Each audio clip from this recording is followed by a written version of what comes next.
ఇంద్రలోక భవనాన్ని ఈడ్చుకొచ్చి గదిలో మార్చి మళ్ళీ కట్టారో ఏమో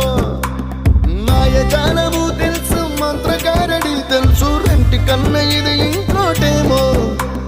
నీలాకాశం నేలాకొస్తే ఇట్టాగే ఉంటాదో ఏమో ఈ సంతోషం దాచాలంటే హృదయాలు ఓ వంద కావాలేమో ఇంతందంగా ఉంటుందా ఈ లోకం